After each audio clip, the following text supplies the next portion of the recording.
Hello student, তোমরা সবাই ভালো আছো। আমি তোমাদের আজকে এবিটিএ টেস্ট পেপারে হায়ার সেকেন্ডারি লেভেলে 2024-25 সালে ভূগোলের এমসিকিউ প্রশ্নগুলো করে দিচ্ছি, উত্তরগুলো সঠিকভাবে।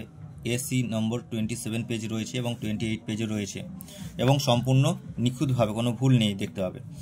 ভূগর্ভের গভীরে 1 নম্বর প্রশ্ন, ভূগর্ভের গভীরে ম্যাগমা থেকে পৃথক হওয়া জলীয় বাষ্প ঘনীভূত হয়ে জলে পরিণত হলে এবং ঊর্ধ্বগমন করে ভৌম জলরূপে সঞ্চিত হলে তাকে কি বলে?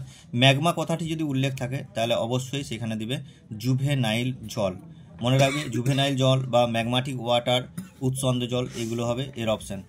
দ্বিতীয় হচ্ছে তটভূমির সর্বোচ্চ জোয়ারের সীমা থেকে উপকূলে উচ্চ পাড় পর্যন্ত যেখানে কেবল ঝটিকা তরঙ্গ প্রবেশ করে তাকে কি বলা হয়? তাকে বলা হয় পশ্চাৎ তটভূমি বলা হয়, যেটা উপকূলের সংলগ্ন রয়েছে এবং উপকূলেই সব থেকে ঝটিকা তরঙ্গ লক্ষ্য করা যায়। তৃতীয় প্রশ্ন, চুনাপাথরে গঠিত গুহায় দ্রবীভূত চুন তীর্যকভাবে বৃদ্ধি পেলে নিম্নলিখিত কোন ভূমিরূপটি গঠিত হয়? তীর্যকভাবে যদি বৃদ্ধি পায় সেক্ষেত্রে আমরা দেখতে পাবো হেলিকটাইট গঠিত হয়। 4 নম্বর প্রশ্ন, স্বাভাবিক ক্ষয়চক্র ধারণা কি প্রবর্তন করেন? স্বাভাবিক ক্ষয়চক্র ধারণাটা প্রথম দিয়েছিলেন William Morris Davis, WM Davis. পরের প্রশ্ন তোমার, মরুভূমির প্লায়াকে কেন্দ্র করে যে জলনির্গম প্রণালী গড়ে ওঠে। প্লায়া মানে ক্ষুদ্র জলাশয়, যার চারদিকে কোন জলনির্গম প্রণালী গড়ে উঠবে? সেটা হচ্ছে কেন্দ্রমুখী জলনির্গম প্রণালী গড়ে উঠবে।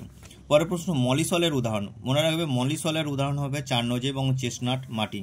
চারনজেম দেওয়া আছে তাই এখানে অবশ্যই।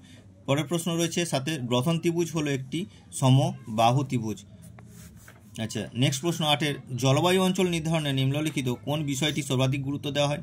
জলবায়ু অঞ্চল মানেই হচ্ছে স্বাভাবিক উদ্ভিদের সাথে সম্পর্কিত, কারণ নিরক্ষীয় জলবায়ু অঞ্চলে চিরহরিত লক্ষ্য করা যায়। আচ্ছা, পরের প্রশ্ন, ক্যারিবিয়ান সাগরের ক্রান্তীয় ঘূর্ণিবাজ যে নামে পরিচিত। ক্যারিবিয়ান সাগর মানে সেখানে হ্যারিকেন হবে।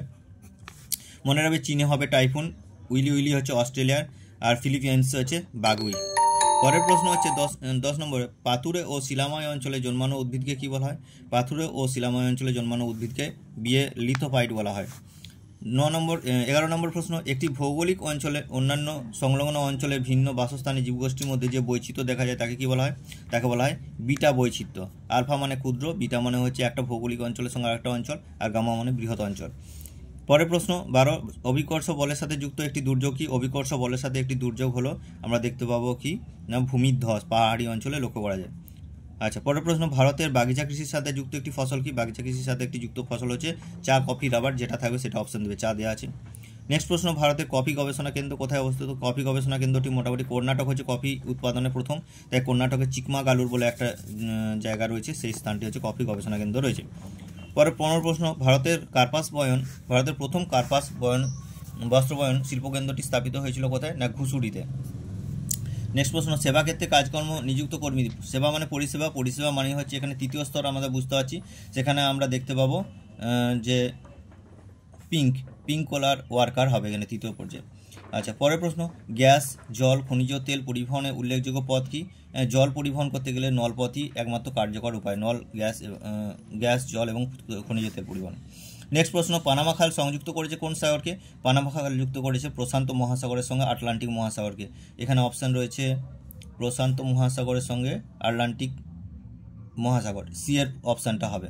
আচ্ছা, এখানে মনে রাখবে পানামা খালের সঙ্গে সুয়েজ খালটা মনে রাখবে। সুয়েজ খাল হচ্ছে ভূমধ্য সাগরের সঙ্গে লোহিত সাগরকে যুক্ত করেছে, এটাও কিন্তু মনে রাখবে, ভূমধ্য সাগরের সঙ্গে লোহিত সাগর থাকলে সেটা হচ্ছে সুয়েজ খাল হবে। নেক্সট প্রশ্ন, জনসংখ্যা পরিবর্তনের সাথে যুক্ত নয় এমন একটি কারণটি কি? না, জনসংখ্যা পরিবর্তনের সাথে যুক্ত নয় হচ্ছে বয়স, লিঙ্গ অনুপাত। নেক্সট প্রশ্ন, 3 দিক থেকে আসা রাস্তা যদি স্থূলকোণে মেশে তখন সেই রাস্তা বরাবর গড়ে ওঠে কোন জনবসতি? সেটা হচ্ছে ওয়াই আকৃতির জনবসতি।